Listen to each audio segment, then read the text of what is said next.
Tudo pronto, então. Salve, salve, galera. E aí, como é que vocês estão? Tudo bem com vocês?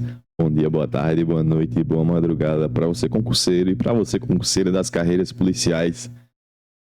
Felicidade estar aqui podendo dar aula para vocês. Fico muito feliz e muito grato por cada inscrição, cada like, por cada compartilhamento aí no nosso canal. E peço, já faço esse pedido inicial aí para que vocês continuem dando like, compartilhando, comentando. Muito obrigado.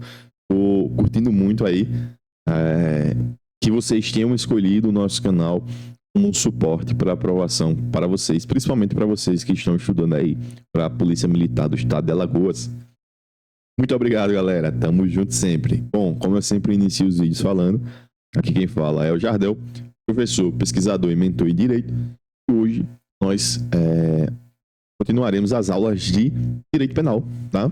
Especificamente um tema aí que é Lei Penal no Tempo e no Espaço. Já temos vídeo no canal sobre Lei Penal no Tempo e agora daremos continuidade às nossas aulas com Lei Penal no Espaço. Vamos lá? Vamos continuar, sem mais delongas. Vamos que vamos. Gente, seguinte, vejam só. Eu expliquei para vocês que esse conteúdo ele é um conteúdo à parte aí. No caso, seria um detalhe de um conteúdo maior, que seria a norma penal. E a gente estuda no concurso da Polícia Militar aí o tema de como a lei penal ela se comporta. E aí ela se comportaria nesse caso no tempo e no espaço, tá? Esse é o estudo que nós faremos e já fizemos e continuaremos fazendo aí com a lei penal no espaço em relação a esse tópico, tá? Então já estudamos a lei penal no tempo, como é que a lei penal ela se comporta no tempo, e também já estudamos a lei penal no espaço, especificamente territorialidade. Nós vimos aqui no canal territorialidade, tá? Que é a aplicação da lei penal no território brasileiro. Hoje nós estudaremos talvez eu chute aqui que seja o artigo desse tema que mais cai, que é o artigo 7º, que trata sobre a extraterritorialidade, tá? Primeiro ponto, qual a diferença entre extraterritorialidade e territorialidade? Na territorialidade, você aplica a lei penal no território brasileiro. Vocês lembram lá que o artigo 5º vai dizer, o artigo 5º do Código Penal vai dizer que a lei penal será aplicada no território brasileiro. Os parágrafos 1º e 2º possuem aí as hipóteses de território por extensão. Vocês viram comigo nas aulas anteriores aqui. Então, quando a gente fala de território, a gente fala da lei, da aplicação da lei penal no território brasileiro, limite geográfico ou território brasileiro por extensão, tá? Estão nas hipóteses lá dos vídeos anteriores do artigo 5º, parágrafos 1º e 2º. O artigo 7º do Código Penal, ele trata sobre a extraterritorialidade. Quando você ouvir falar de extraterritorialidade, a aplicação da lei penal na extraterritorialidade, a gente está tratando sobre a aplicação da lei penal fora do Brasil, tá? Então sempre faça esse link. Extraterritorialidade começa com EX de exterior, ou seja, aplicação da lei da aplicação da lei penal para crimes cometidos no exterior, fora do território brasileiro. Isso é possível, isso está disciplinado no Código Penal, e isso nós veremos agora. Primeiro que os estudiosos do direito, eles dividem a extraterritorialidade em 3 espécies: incondicionada, condicionada e hipercondicionada. Professor, por que há essa divisão? Porque vocês verão que em algumas hipóteses a lei determina que algumas condições sejam cumpridas para que a lei penal fora do Brasil seja aplicada, tá? Então, vamos com calma.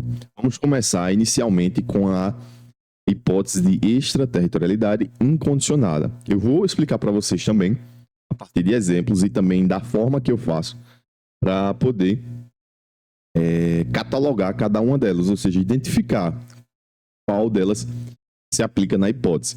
Tá? Vamos começar aí pela extraterritorialidade incondicionada.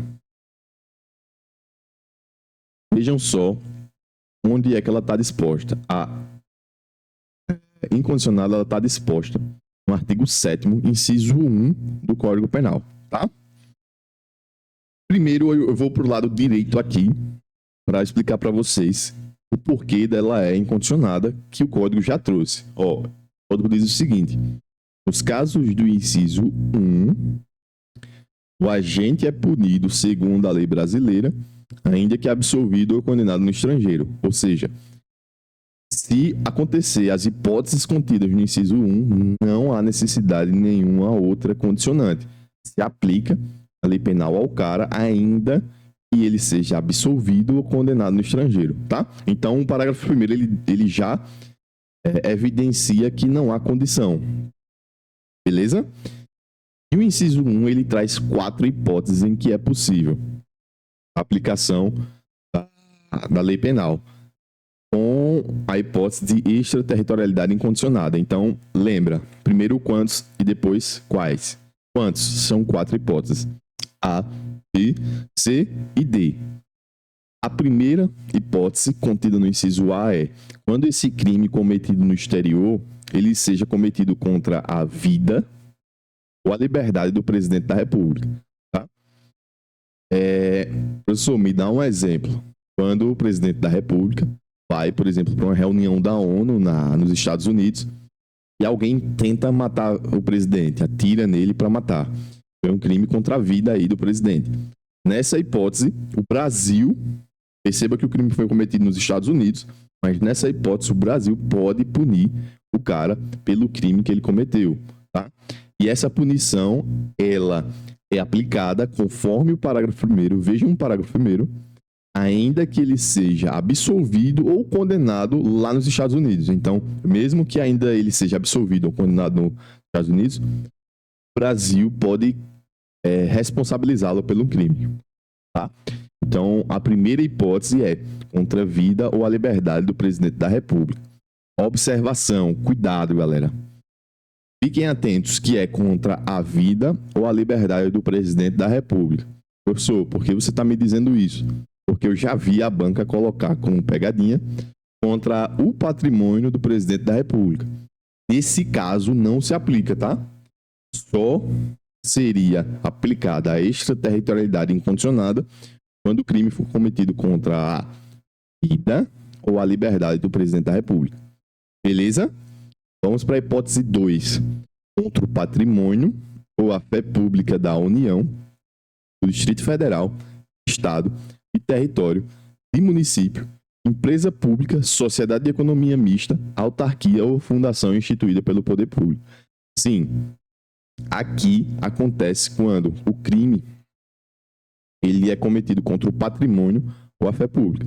Contra o patrimônio, e aí vocês vão ter que fazer essa remissão, esse link contra o patrimônio. Furto, estelionato, vocês vão ter que fazer essa remissão para os crimes contra o patrimônio, mas aqui eu vou deixar como exemplo o furto, por exemplo, o artigo 155 do Código Penal, e os crimes contra a fé pública. Fé pública são falsidade ideológica, falsidade de documento particular, falsidade de documento público, são crimes aí contidos na espécie de crimes contra a fé pública. Vocês precisam fazer essa remissão também, tá? Então, esses crimes, tanto o patrimônio quanto a fé pública, eles têm de ser cometidos contra a União, o Distrito Federal, o Estado e municípios, tá? Mas, além disso, empresas públicas, sociedades de economia mista, autarquias ou fundações. Então, lembrem isso aqui. Toda a administração, e aí se você estiver estudando direito administrativo, tanto a administração direta quanto a administração indireta será aplicada essa hipótese aí da linha B, tá? A linha C, ela traz a hipótese do crime contra a administração pública, tá? Ou por quem está a seu serviço. Contra a administração pública, vocês vão lembrar e vão precisar também fazer a remissão de que o código traz expressamente um capítulo, uma parte só de crimes contra a administração pública, que são os crimes que começam lá do artigo 312. Por exemplo, o peculato. Então, vocês precisam fazer essa remissão também, tá, gente? É uma remissão que vocês precisam fazer para que vocês entendam quais são os crimes, para que quando o examinador perguntar o exemplo, um caso hipotético trazendo um crime, você se ligar. Então, você já conseguir identificar identificar se vai ser a extraterritorialidade incondicionada a partir desse crime, tá? A linha D diz respeito ao genocídio quando o agente for brasileiro ou domiciliado no Brasil. Galera, cuidado aqui. Quando o agente é o genocídio, quando o agente for brasileiro ou domiciliado no Brasil. Vem aqui comigo antes da gente continuar. Professor, como é que eu sei se é extraterritorialidade incondicionada, condicionada ou hipercondicionada? Vocês vão saber se é uma hipótese de cada uma da seguinte forma. Vocês precisam entender, obviamente, cada uma delas. Então, vocês precisam lembrar de cada hipótese. Porque com a identificação da hipótese incondicionada, por exemplo, dessas quatro hipóteses que estão na incondicionada, vocês vão conseguir olhar para a questão e verificar se vai se aplicar a alguma dessas 3 espécies. Tá? E eu trouxe uma questão para a gente verificar isso na prática. Tá? Vejam só. Galera, essa questão ela foi tirada de uma prova da magistratura, tá? Mas que pode ser utilizada aqui para que a gente consiga visualizar como é que pode funcionar isso na prática, principalmente quando há cobrança de situações hipotéticas, tá? Vejam só. Olha o que é que dizia a questão. Foi tirada do Enem, do Enem 2025.2, tá? Vejam só. Efigênia, ela é portuguesa, tá? Solicitou sua inscrição em um curso de pós-graduação oferecido por uma universidade francesa e, para tanto, anexou à solicitação um diploma falso de graduação, supostamente expedido pela Universidade Federal do Rio, Fundação de Direito Público. A falsidade foi descoberta pela instituição, que indeferiu a inscrição e comunicou os fatos a autoridades policiais da França e do Brasil. Me ajuda, que questão difícil. Olhe, a gente pode resolver essa questão a partir da separação de informações, e aí vocês vão entender que isso aqui faz total sentido. Vejam só. Percebam que a Efigênia, ela solicita, tá, a sua inscrição num curso de pós-graduação aonde? Numa universidade francesa. Galera, vejam que o crime ele é cometido não no Brasil, mas fora, numa universidade francesa, ou seja, na França. Tá? Então aqui você já vai colocar isso na cabeça para dizer, eu preciso então dizer que isso aqui, na verdade, é uma hipótese de extraterritorialidade. Você chegou a essa conclusão. O crime foi cometido fora do Brasil, extraterritorialidade. Agora eu preciso identificar qual das 3 hipóteses de extraterritorialidade é. Vocês não concordam comigo? Perfeito. Aí eu vou ter que saber agora se ela é incondicionada, condicionada ou hipercondicionada. Tá? Então, vejam, Efigênia comete o crime lá na Universidade Francesa. Tá? Ela solicita a pós-graduação, solicita a inscrição na pós-graduação anexando um diploma falso de graduação. Gente, diploma falso de graduação. Esse diploma falso pode ser identificado com um crime contra a fé pública. Documento público, por exemplo. Então, por isso que eu disse para vocês que é importante vocês fazerem remissões aí, fazerem remissões para poder vocês entenderem o conteúdo e não ficarem só replicando lei. Vocês precisam entender. Então, esse diploma era falso. Eu tenho aí uma possibilidade de documento público ou particular. Vamos ver qual dos dois vai se encaixar. Por quê? Porque esse documento falso, ele foi expedido pela Universidade Federal do Rio, galera. Fundação de Direito Público. Ou seja, então, esse diploma aí é um documento público falso. Então, vem comigo fazer o checklist. 1. O crime foi cometido fora do Brasil, especificamente na França. 2. Foi anexado um documento de diploma falso. E esse documento de diploma falso ele é supostamente expedido pela Universidade do Rio, Fundação de Direito Público. Tá? E 3.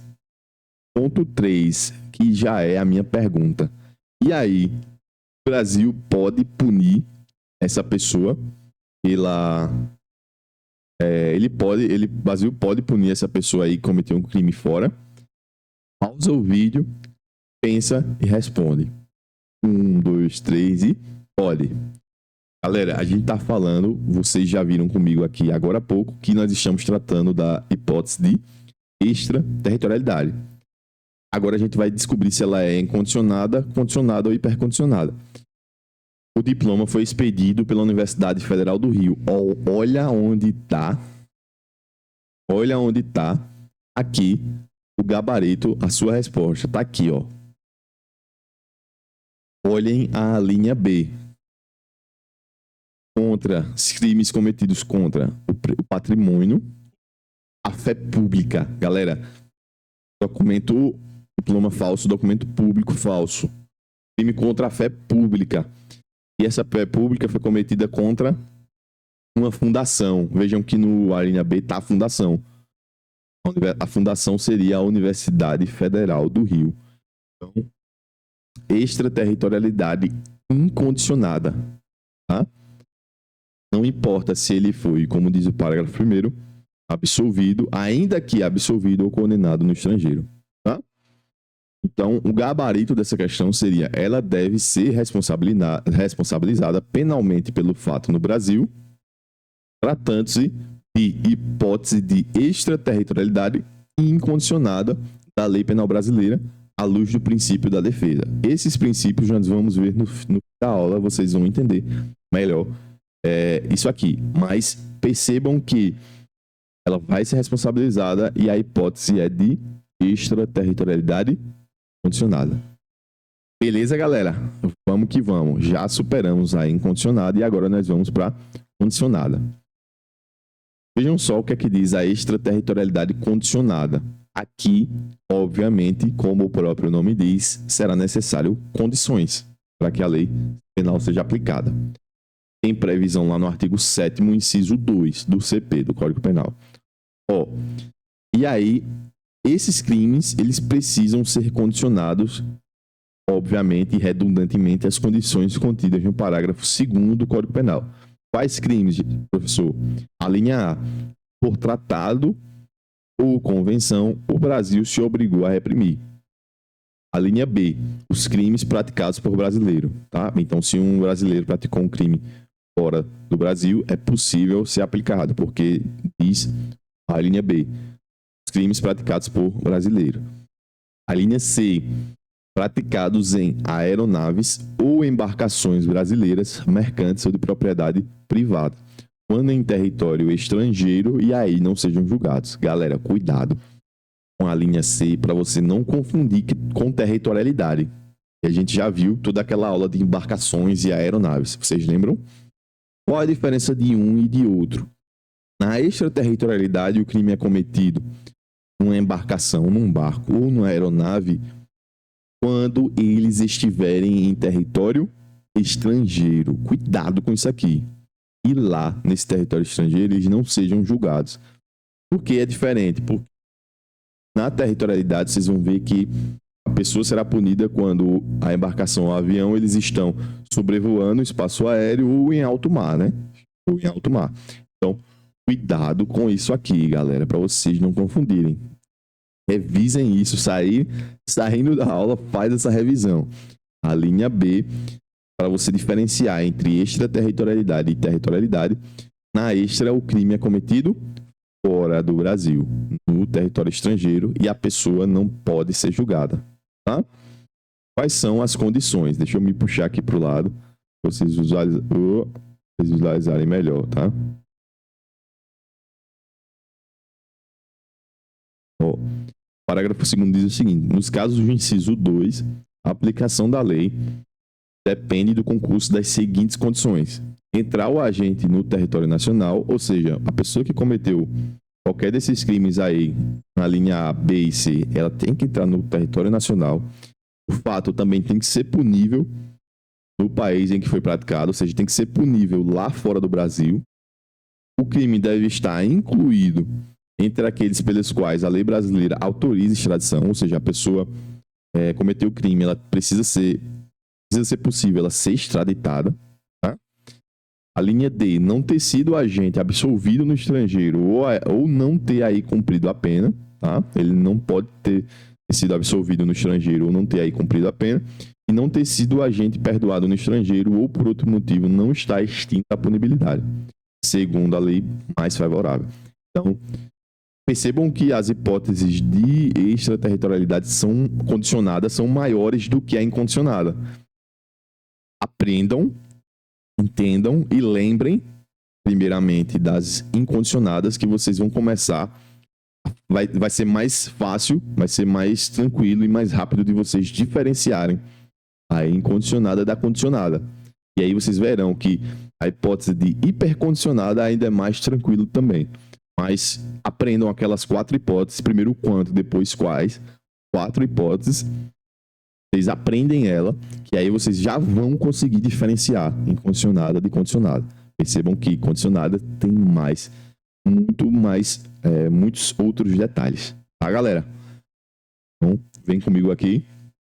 A gente vai parar por aqui, para que o vídeo não fique tão grande, e na próxima aula a gente fala sobre hipercondicionada e termina o conteúdo. Espero que vocês estejam gostando. Um grande abraço. Muito obrigado por você escolher esse canal para estudar. E até mais. Valeu, galera.